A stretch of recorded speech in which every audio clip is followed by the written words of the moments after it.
Host sir, career vision academy Ramkatha Marg Mahoba से आपके सामने लाइव वीडियो लेके कुछ बच्चों ने हमसे क्वेश्चन किया था कि गरीबी क्या है और गरीबी भारत में जो रोज रोज विकराल रूप धारण किए है वो कहाँ से इतना विकराल रूप अचानक हुआ या धीरे धीरे सतत प्रक्रिया के तहत ये आगे बढ़ रही है।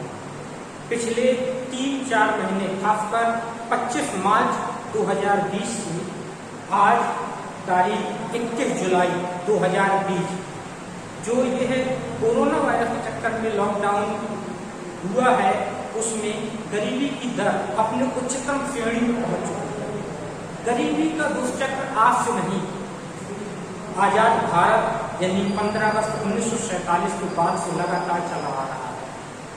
अलग अलग सरकारों ने गरीबी उन्मूलन के लिए अनेक योजनाएं एवं परियोजनाएं चलाई, परंतु उन योजनाओं और परियोजनाओं से बहुत ही सूक्ष्म लाभ गरीबों तक पहुंच सका है। आपको याद होगा, अगर याद न हो तो कृपया पुराने प्रश्न संसद भवन की डिबेट को उठा के देख लीजिए।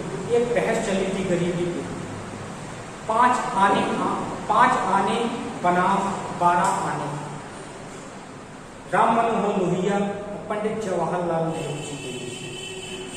राम मनोहर लोहिया जी उस समय कहा करते थे 1 रुपया में 5 पैसे गरीबों तक पहुंचते हैं, और पंडित जवाहरलाल नेहरू जी जो प्रथम प्रधानमंत्री थे अपने देश के, उन्होंने कहा था कि 12 पैसे यानी 12 आने प्रति व्यक्ति तक पहुंच रहा है। इसमें खुला चैलेंज हुआ संसद भवन के में, और उस खुले चैलेंज को पंडित जवाहरलाल नेहरू ने स्वीकार किया और एक कमेटी का गठन किया, और कमेटी को यह पता करने के लिए कि ये 5 और 12 में कितना पैसा 1 रुपया में आम आदमी तक पहुंच रहा है सरकारी योजनाओं का, तो उस बहस का साथ ये निकला, कमेटी बनी। कमेटी की जो रिपोर्ट आई उसमें यह रिपोर्ट आई कि कुल 18 पैसे आम आदमी तक पहुंच रहा है। हमारे वर्तमान प्रधानमंत्री माननीय नरेंद्र मोदी जी भी अपने कई भाषणों में इस चीज को उल्लेख कर चुके हैं कि हमने डीबीटी के जरिए 100 में 100% लाभ गरीबों तक पहुंचाया है। अगर 1 रुपया नई दिल्ली से चला है तो 1 रुपया ही सही सलामत उनके पास पहुंचा है। लेकिन क्या ये सही है? वो कुछ चीजों को गिनवाते हैं, जैसे जनधन अकाउंट, उज्ज्वला योजना। इन योजनाओं को वह बताया करते हैं, लेकिन 30 से 31 करोड़ जनधन अकाउंट और 6 से 7 करोड़ उज्ज्वला योजना, क्या इसके अलावा भारत में और गरीब नहीं है? पिछली सरकार डॉक्टर मनमोहन सिंह, जिनको विश्व का प्रसिद्ध अर्थशास्त्री भी कहा जाता है, उन्होंने कहा था कि हम गरीबी को अपने मिनिमम में लेके आएंगे। 14 से लेके 19 श्री नरेंद्र मोदी जी की सरकार में गरीबी उन्मूलन के लिए और भी कई कार्य हुए, लेकिन इस कोरोना महामारी के चक्कर में और यह बढ़ गया है, ना कि कम हुआ है। अब आपको एक सटीक प्रश्न आपका ये बैठता है कि भारत में गरीबी को किस प्रकार से देखें। गरीबी के आकलन के लिए कई प्रकार की कमेटियां बनी, श्री रंगराजन कमेटी, तेंदुलकर कमेटी और बहुत सी कमेटियां बनी। किसी में प्रति व्यक्ति उपभोग व्यय का बात की गई, किसी में प्रति व्यक्ति आय की बात की गई। लेकिन सबसे पहले आपको ये देखना जरूरी है कि गरीबी है क्षेत्र में सबसे ज्यादा। अगर भारत को हम 2 हिस्सों में डिवाइड करें, भारत में गरीबी का अगर हम डिवाइडेशन करें तो आपको 2 क्षेत्र समझ में आएंगे। एक भारत का सुदूर पूर्वी क्षेत्र, एक भारत का सुदूर पश्चिमी क्षेत्र। भारत का पश्चिमी क्षेत्र जो है वो सुविधा संपन्न है, जिसमें आपका गुजरात भी आता है, जिसमें महाराष्ट्र भी है, गोवा है, या कह लीजिए 2 प्रकार से आप डिवाइड करना चाहते हैं तो एक अरफ्फागढ़ तट वाला क्षेत्र और दूसरा बंगाल की खाड़ी वाला क्षेत्र। बंगाल की खाड़ी वाला क्षेत्र इस भारत देश में सबसे ज़्यादा गरीब क्षेत्रों की श्रेणी में आता है। इसी में आपके पश्चिम बंगाल, बिहार, पूर्वी उत्तर प्रदेश, आपका झारखंड और मिडिल में आपका छत्तीसगढ़, और जो पश्चिमी वाला क्षेत्र है इसमें आपके सुविधा संपन्न जो टॉप 5 के राज्य हैं उनमें गुजरात, महाराष्ट्र, तमिलनाडु, आंध्रा, यह राज्य आपके टॉप 5 वाले आपके अरब सागर तट वाले हैं। अब सबसे बड़ी चीज़ सोचने वाली है कि एक भारत का एक हिस्सा बहुत ही सुविधा संपन्न है, दूसरा हिस्सा बहुत ही गरीब है। ऐसा क्या कारण रहा है? इसके लिए आपको इतिहास में जाना पड़ेगा। भारत में अंग्रेज़ों का आगमन, अगर आपको याद होगा, ईस्ट इंडिया कंपनी जब भारत में आई या पुर्तगाली आए, डच आए, फ्रांसीसी आए, इन्होंने अपना बेस कैंप अधिकतर जो बनाया वो पश्चिमी भाग को ही बनाया। अधिकतर आपकी इनकी फैक्ट्रियां जो खुली वो सबसे पहले सूरत के आसपास, गोवा या फिर महाराष्ट्र में खुली। इसीलिए यह भाग 1600 ईस्वी से ही आपका सुविधा संपन्न रहा, और ये पूर्वी भाग है इसको हमेशा ही विपदा से ग्रसित रहा। दूसरी चीज़, पूर्वी भाग का एक और सबसे बड़ी समस्या ये है, पूर्वी भाग में अधिकतर बाढ़ें बहुत आती हैं। आपको याद होगा इस समय असम में, बिहार में बाढ़ चल रही है, या फिर पश्चिम बंगाल में आपकी ब्रह्मपुत्र नदी की वजह से बाढ़ आती है, और बिहार में तो कोसी को बिहार का शोखी कहा जाता है। लेकिन पश्चिमी भाग में नदियों का बाढ़ का उतना प्रकोप नहीं रहता है। हाँ, कभी कभी साबरमती नदी जरूर आके गुजरात में तबाही मचा देती, लेकिन वो है कभी कभी है। लेकिन पूर्वी भाग की नदियाँ अधिकतर भारत में तबाही लाती हैं। दूसरी चीज़, आपको एक चीज़ और होगा, अभी बीच में लॉकडाउन में जब शुरुआत का लॉकडाउन 25 मार्च को लगाया गया था पहला, उसके बाद आपने टीवी के न्यूज़ चैनलों, अखबारों और कई सूचना माध्यम से आपको यह जानकारी मिली होगी। एक शब्द बहुत सामने आया, प्रवासी कामगार। क्या इस शब्द से हमें थोड़ा सा ऐतराज़ है। ऐतराज़ इस बात का है, क्या अपने देश में रहने वाला व्यक्ति भी प्रवासी कहा जा सकता है? यह शब्द हमने उनके लिए सुना था जो अपने देश से रोजगार के लिए विदेशों में जाते हैं। लेकिन क्या अपने देश के एक भाग से दूसरे भाग में जाने वाले व्यक्ति को भी प्रवासी कहना उचित है? ये अलग बहस हो जाएगी, इस पे कभी और डिबेट हो जाएगी। लेकिन आज की जो बहस है वो है गरीबी पे।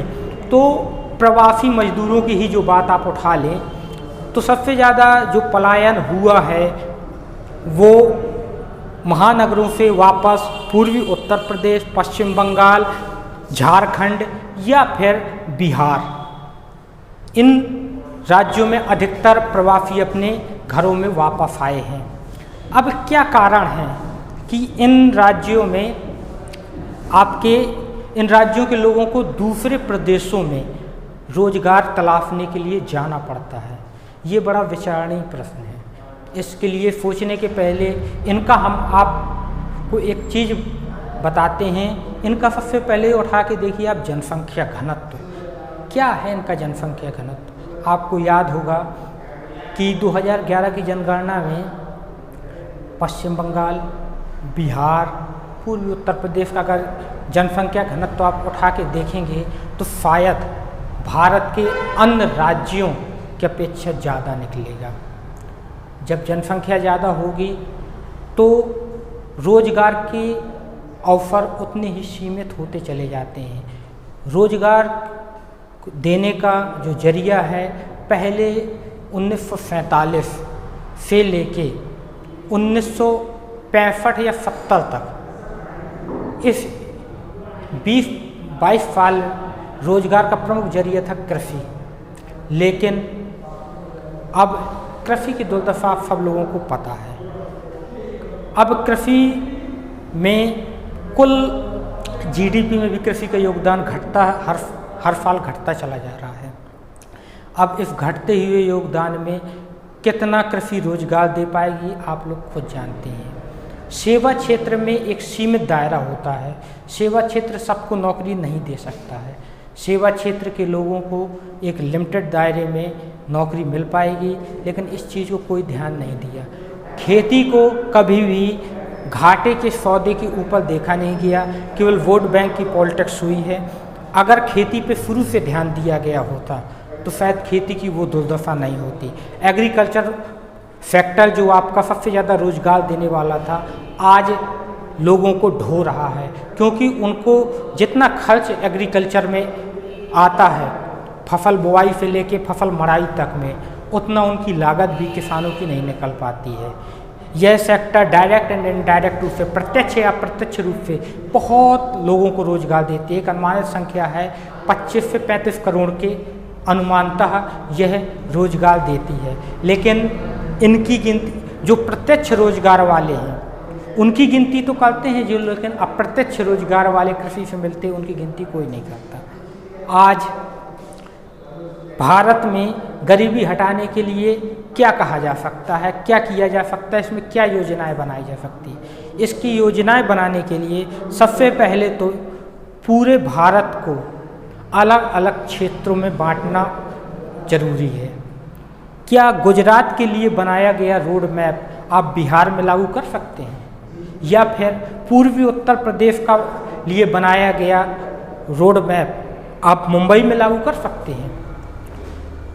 आपके सामने अगर विश्व पटल पे देखें तो एक चीज़ आपको समझ में आएगी, सबसे ज़्यादा सस्ता प्रोडक्ट तैयार करने वाला देश है चाइना। अपने देश का व्यापारी उद्योगपति चाइना के व्यापारी उद्योगपति से कंपटीशन नहीं कर पा रहा है। क्या कारण है? ये कभी विचारणीय प्रश्न कभी सोचा किसी ने? क्यों नहीं कर पा रहा है? ये इसलिए नहीं कर पा रहा है कि जो वहाँ की जानकारी मिली है, वहाँ पे जो व्यक्तियों के जीवन को जीने के लिए जो साधारण चीज़ें होती हैं उन पे उनकी दामों पे वो लगाम लगाए हैं, जिससे वहाँ पे सस्ता श्रम उपलब्ध हो जाता है, जबकि अपने यहाँ सस्ता श्रम नहीं उपलब्ध हो पाता है। अब बात आती है प्रत्यक्ष विदेशी निवेश से, जो संभवतः बहुत अच्छा जिसके द्वारा रोजगार प्राप्त होता है, लेकिन पिछले कुछ सालों में प्रत्यक्ष विदेशी निवेश अपने देश में लगातार घट रहा है, ना कि बढ़ रहा है। हाँ, 2005 से लेके 15 के बीच में बढ़ा था, लेकिन 15 के बाद फिर घटने लगा है। अगर इन चीज़ों को आपको देखना पड़ेगा कि प्रत्यक्ष विदेशी निवेश घटने के कारण क्या, उन कारणों का पता लगा के उन पे काम करना पड़ेगा। जो विदेशी उद्योगपति यहाँ पे अपना रोजगार लगाना चाहते हैं, उनके सामने दिक्कत 3-4 चीज़ों की आती है। सबसे पहली चीज़ होती है उनको क्लियरेंस नहीं मिल पाता है समय से। 20 ऑफिसों के चक्कर लगा के फाइल यहाँ से वहाँ टहलती रहती है। उस क्लियरेंस को का जो समय है उसको कम करना पड़ेगा।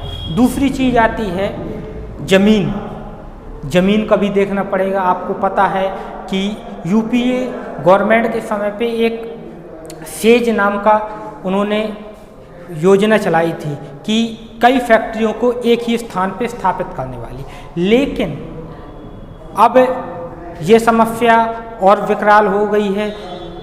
भारत के किसी न किसी क्षेत्र में किसानों का आंदोलन चलता रहता है, तो किसानों की भी बात रख के और उद्योगपतियों की बात रख के सरकार को बीच का रास्ता निकाल के लिए उनको एक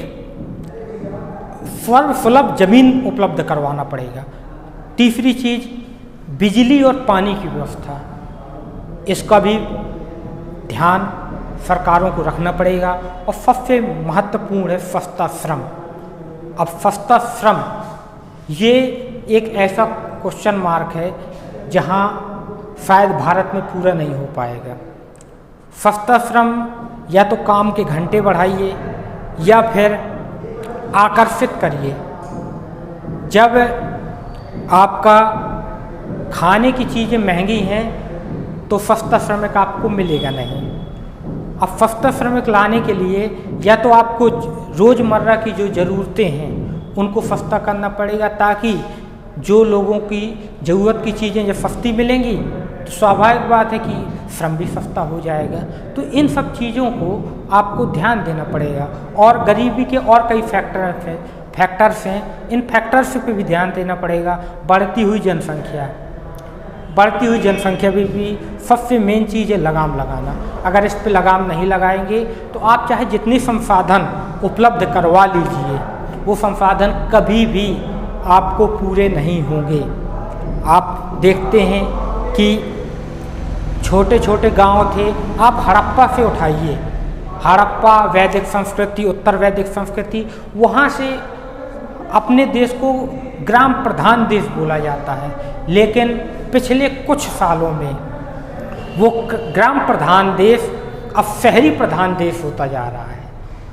धीरे धीरे शहरों में आबादी बढ़ रही है, शहरों में मूलभूत सुविधाएं नहीं हैं, और जो ग्राम है वहाँ का समुचित विकास हो नहीं पाया। शिक्षा, स्वास्थ्य, रोजगार, इन चीज़ों से वो आज भी जूझ रहे हैं। खेती मुनाफे का सौदा है नहीं है, इन पे थोड़ा सा ध्यान देना पड़ेगा। अगर इन पे ध्यान दे लिया तो शायद गरीबी को हम कंट्रोल कर सकते हैं या ख़त्म कर सकते हैं। वैसे भी एक चीज़ और बता दें जाते जाते कि भारत ने गरीबी पे काम बहुत अच्छा किया है, लेकिन बढ़ती जनसंख्या उस काम में रोड़ा अटका रही है। तो सरकारों को बढ़ती जनसंख्या पे भी ध्यान दे के और इसको कंट्रोल करके आगे बढ़ना चाहिए। इसी के साथ यह लेक्चर आज के लिए बस इतना ही। धन्यवाद।